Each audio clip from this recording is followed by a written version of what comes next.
அனைவருக்கும் வணக்கம். இன்னைக்கு இந்த வீடியோல நம்ம பார்க்க போறது தமிழ்நாடு அரசு தமிழ் வளர்ச்சித்துறை சார்பாக வரும் பொங்கல் பண்டிகையை முன்னிட்டு பொங்கல் உழவும் மரபும் என்ற தலைப்பில் பல்வேறு கலை போட்டிகள் நடத்தி அதில் வெற்றி பெறுபவர்களுக்கு பரிசுகள் வழங்கப்பட உள்ளது.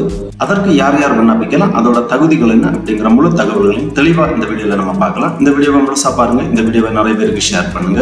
பொங்கல் பண்டிகையை முன்னிட்டு தமிழ் வளர்ச்சித்துறை சார்பாக பொங்கல் உழவும் மரபும் என்ற தலைப்பில் கலை போட்டிகள் நடைபெற உள்ளது. அதற்கு விண்ணப்பிப்பதற்காகவும் அதை பற்றிய தகவல்களை தெரிந்து கொள்வதற்கும் தமிழ் வளர்ச்சித்துறை சார்பாக ஒரு செய்திக்குறிப்பு வெளியிடப்பட்டுள்ளது. அதை பற்றி நம்ம முதல்ல பார்க்கலாம். பொங்கல் உழவும் மரபும் கலை போட்டிகள். பொங்கல் பண்டிகையையொட்டி அனைத்து தரப்பு பொதுமக்களும் பங்கு பெறும் வகையில் 8 பிரிவுகளில் கலை போட்டிகள் நடத்தப்பட உள்ளது.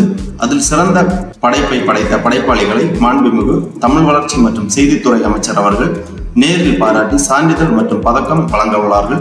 நமது பாரம்பரியத்தை பறைசாற்றும் பொங்கல் திருவிழா நீண்ட நெடுங்காலமாக கொண்டாடப்பட்டு வருகிறது.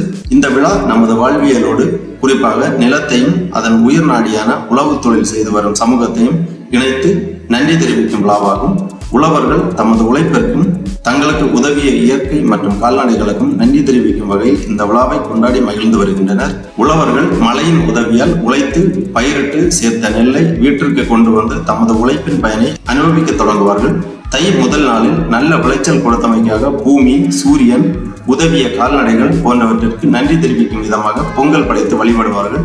இயற்கையை அன்னையாக போற்றி வணங்கி இந்த உன்னத பயிர் தொழில் செய்பவர்களின் இந்த விழா மத உணர்விற்கு அப்பாற்பட்டு கடந்து பகுத்தொண்டு பல்லுயிர் ஓங்கும் பண்பாட்டின் வெளிப்பாடாகவே கொண்டாடப்பட்டு வருகின்றது.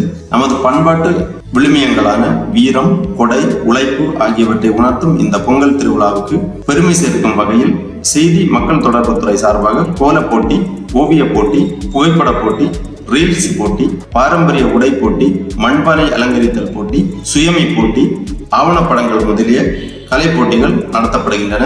மாணவ மாணவியர்கள் மற்றும் அனைத்து தரப்பு பொதுமக்களும் போட்டியில் கலந்து கொண்டு பொங்கல் விழாவை சிறப்பிக்குமாறு கேட்டுக் கொள்ளப்படுகிறார்கள். போட்டிகளும் அதன் விதிமுறைகளும் பின்வருமாறு. கோல போட்டிகள். கருப்பொருள் பொங்கல் பண்டிகை மற்றும் தமிழர் மரபுகளை காட்சிப்படுத்தும் கோலங்கள் அமைந்திட வேண்டும். அனைத்து வயதினரும் இந்த கோல போட்டியில் கலந்து கொள்ளலாம். ஓவிய போட்டிகள். கருப்பொருள் உழவர் பொங்கல் திருநாள் பற்றிய ஓவியங்கள். வகைகள் பெயிண்டிங், பென்சில், ஸ்கெட்ச், கிரையன்ஸ் போன்றவற்றை கொண்டு உங்களது ஓவியங்களை தயாரிக்கலாம். ஓவிய போட்டியில் அனைத்து வயதினரும் பங்கேற்கலாம். மூன்றாவதாக புகைப்பட போட்டி, அதாவது போட்டோகிராஃபி. கருப்பொருள் ஜல்லிக்கட்டு மற்றும் பொங்கல் தொடர்பான அனைத்து நிகழ்ச்சிகள் பற்றிய காட்சிகள், பாரம்பரிய உடைகள், பொங்கல் நாட்களின் போது நடக்கும் நிகழ்ச்சிகள், கால்நடைகள் அலங்காரம் போன்றவற்றை புகைப்படமாக எடுத்து அனுப்ப வேண்டும். அனைத்து வயதினரும் பங்கு பெறலாம். நான்காவதாக ரீல்ஸ் போட்டிகள். 1 நிமிடத்திற்குள் உங்களது ரீல்ஸ் அமைந்திட வேண்டும். கருப்பொருள் நாட்டுப்புற கதைகள், நாட்டுப்புற பாடல்கள், சிலம்பாட்டம், கரகாட்டம், ஏறு தழுவுதல், ஜல்லிக்கட்டு காளை மாடுகளை தயார்படுத்துதல் போன்றவைகளை வீடியோவாக எடுத்து 1 நிமிடத்திற்குள் உங்களது வீடியோ அமைய வேண்டும். ரீல்ஸ் போட்டிகளிலும் அனைத்து வயதினரும் கலந்து கொள்ளலாம். ஐந்தாவதாக பாரம்பரிய உடை போட்டிகள். 1 வயது முதல் 13 வயது வரை மட்டுமே. ஆறாவதாக மண்பானை அலங்கரித்தல் போட்டி. அனைத்து வயதினரும் கலந்து கொள்ளலாம். ஏழாவதாக சுயமி போட்டி, அதாவது செல்ஃபி. கருப்பொருள் பொங்கல் பானையுடன் ஒரு செல்ஃபி அல்லது ஜல்லிக்கட்டு காளையுடன் ஒரு செல்ஃபி அல்லது பொங்கல் நிகழ்ச்சிகளுடன் செல்ஃபி எடுத்து அனுப்பவும். அனைத்து வயதினரும் இந்த செல்ஃபி போட்டியில் கலந்து கொள்ளலாம்.